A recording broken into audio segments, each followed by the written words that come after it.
My name's Edwin Gallardo. I'm 33 years old from Tucson, Arizona, and I work at Transformers Paint and Body. What's your role at Transformers Paint and Body? Whatever role needs to be filled. So I open the door, and once I open the door, I can either be washing a car, painting a car, turning the car in, or scrubbing the bathroom. It's just... I didn't really have anything I wanted to do specifically. It was just... At the time, I was taking cars apart and putting cars together, and... I don't know. I guess it was just random. It just... So first time I painted a car, it was a Toyota Celica, and it was silver. And it wasn't planned for. It was just kind of random deal where I asked him when he was gonna let me paint something. He just kind of gave me the gun and told me to do it. But I guess mostly just nervous because one, I was being watched, and then two, I wasn't exactly prepared. It was just I didn't think it was gonna go that way, but it did.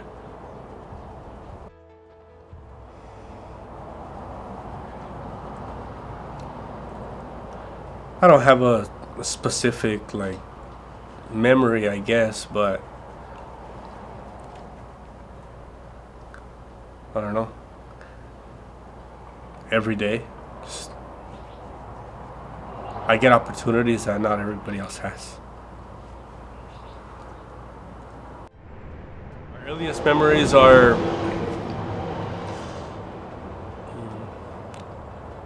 where we would get Power Wheels, and then we would put like car batteries to make them run faster, and just I was maybe 7 or 8 years old.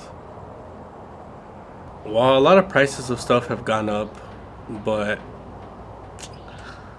at the same time, we haven't let it really beat us down. It's been mostly trying to keep up with everything else. Like if everything else goes up, our prices have to go up, but then sometimes we lose business. And I don't know. Yeah, so a lot of the times, I guess before we kind of had to get every job that walked through the door, but once we built up a better clientele, then we were kind of able to turn certain jobs away, or if they couldn't pay the price, then they would have to step away. But not everybody's looking for quality. They're kind of looking for a better deal, and I don't like to be recognized for that. If something doesn't go as planned, I guess I pretty much call it a day. I tell everybody to go home. We shut down early and try to come home and relax, cut my grass, water the plants, and count your blessings and get some energy for the next day. Like a lot of the times it's rough, but like I like a challenge, and I like coming ahead. And if there's not a challenge in front of you, then how do you know you're getting ahead? If there's no obstacle, then what are you overcoming? If it wasn't for any of the obstacles, then I don't think anybody would be here. Well, the auctions have basically been our backbone, because a lot of the times we didn't have any work and we'd go distribute business cards, and just because we gave out cards didn't mean we got any work. So we came up with getting stuff from the auction to help pay bills and to make ends meet, just another way of making money.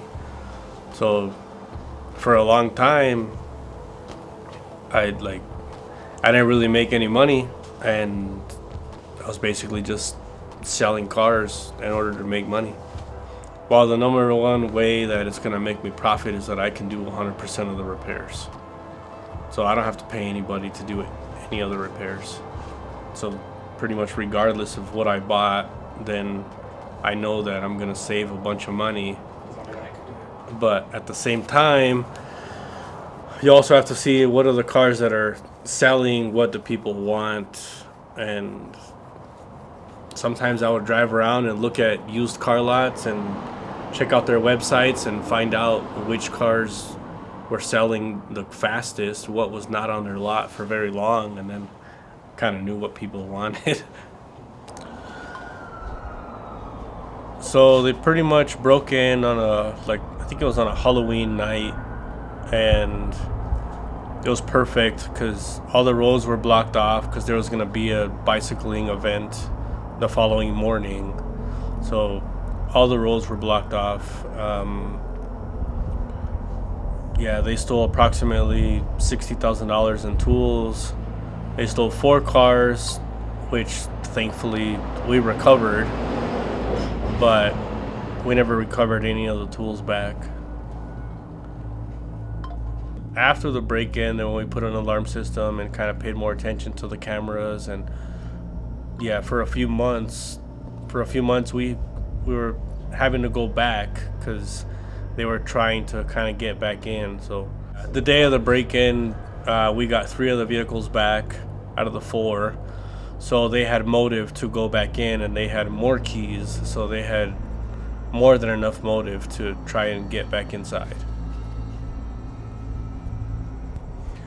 Well, I wasn't the only shop that got broken into, but all of us kind of got together and